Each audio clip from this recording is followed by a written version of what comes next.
ఇక ఈరోజు ప్రధాన వార్తలు చూసినట్టయితే వరంగల్లోని ఎల్కతుర్తిలో 27 తారీఖున జరిగినటువంటి బీఆర్ఎస్ పార్టీ 25 సంవత్సరాల రజతోత్సవ వేడుకల సభలకు జిల్లాల నుంచి కూడా తరలి వెళ్ళడానికి పెద్ద మొత్తంలో కూడా సంసిద్ధమవుతున్న పరిస్థితి కనిపిస్తూ ఉంది. నాగర్ కర్నూలు జిల్లా కల్వకుర్తి నియోజకవర్గంలోని కర్తాల్ మండలం పోచమ్మగడ్డ తండాలో ఎల్హెచ్పిహెచ్ రాష్ట్ర ఉపాధ్యక్షుడు దశరథ్ నాయక్ ఆధ్వర్యంలో గిరిజన మహిళలంతా కూడా వరంగల్ సభకు తరలి వెళ్ళడానికి సంసిద్ధమవుతా ఉన్నారు. దానికి సంబంధించి వాల్ పోస్టర్ రిలీజ్ చేయడంతో పాటు వాళ్ళు ఏకంగా గిరిజనులంతా కలిసి ఏకగ్రీవ తీర్మానం చేశారు. ప్రతిజ్ఞ కూడా చేసి ఒట్టు పెట్టి ఇంటింటికి కూడా ఆహ్వానం పలికినటువంటి పరిస్థితి కనిపించింది. ప్రతి ఒక్కరు కూడా వరంగల్ సభకు వెళ్ళాలి.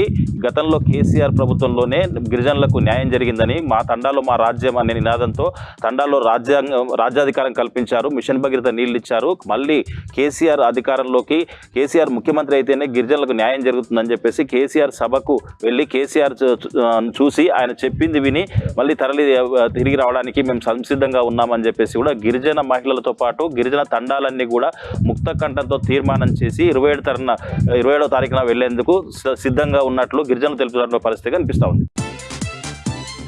మరొక వార్త చూసినట్టయితే నాగర్ కర్నూలు జిల్లా వ్యాప్తంగా కూడా శ్రీ సత్యసాయి సేవా సమితి ఆధ్వర్యంలో ఆరాధన ఉత్సవాలు ఘనంగా నిర్వహిస్తున్నారు. ఈ ఆరాధన ఉత్సవాల సందర్భంగా నాగర్ కర్నూలు జిల్లా కేంద్రంలోని బస్ స్టాండ్ వద్ద సత్యసాయి సేవా సమితి ఆధ్వర్యంలో అన్నదాన కార్యక్రమాన్ని ఏర్పాటు చేశారు. ఈ అన్నదాన కార్యక్రమాన్ని ఆర్టీసీ డిపో మేనేజర్ యాదయ్య ప్రారంభించారు. ఈ సందర్భంగా వారు మాట్లాడుతూ అన్నదానం మహా గొప్ప దానం అని చెప్పేసి, అన్నదానం చేస్తే చాలా బాగుంటుందని చెప్పేసి కూడా ఆయన సత్యసాయి సేవా సమితి వాళ్ళని కొనియాడినటువంటి పరిస్థితి కనిపించింది.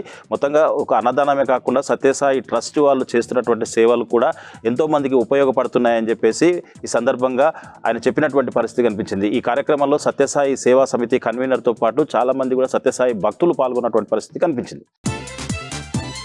మరొక వార్త చూసినట్టయితే నాగర్ కర్నూలు జిల్లా కేంద్రంలోని జడ్పీ మైదానంలో ఈ నెల 26వ తేదీన బీఎస్పీ పార్టీ ఆధ్వర్యంలో బహుజనుల మహనీయుల జాతర ఏర్పాట్లు చేస్తున్నట్టు బీఎస్పీ నాయకులు చెప్పినటువంటి పరిస్థితి కనిపించింది. నాగర్ కర్నూలు జిల్లా కేంద్రంలోని జడ్పీ మైదానంలో డాక్టర్ బిఆర్ అంబేద్కర్తో పాటు జ్యోతిబా పూలే మహనీయ కాన్షీరామ్ జయంతి వేడుకల సందర్భంగా ఈ కార్యక్రమాన్ని చేపట్టినట్టు, జాతర నిర్వహిస్తున్నట్టు కూడా సాయంత్రం 4 గంటల ప్రాంతంలో నిర్వహిస్తున్నట్లు బీఎస్పీ పార్టీ నియోజకవర్గ ఇన్ఛార్జు బోనాసి రామచంద్ర అడ్వకేట్తో పాటు అసెంబ్లీలో గతంలో పోటీ చేసినటువంటి బీఎస్పీ అభ్యర్థి కొత్తపల్లి కుమార్తో పాటు పృథ్వీరాజు వీళ్ళంతా కూడా చెప్పినటువంటి పరిస్థితి. ఈ కార్యక్రమానికి పెద్ద సంఖ్యలో బహుజనులంతా కూడా ఎస్సీ ఎస్టీ బీసీ మైనార్టీలంతా కూడా పెద్ద సంఖ్యలో ఈ జాతరకు హాజరై మహనీయులకు కొనియాడాలని చెప్పేసి కూడా వాళ్ళు పిలుపునిచ్చినటువంటి పరిస్థితి కనిపించింది.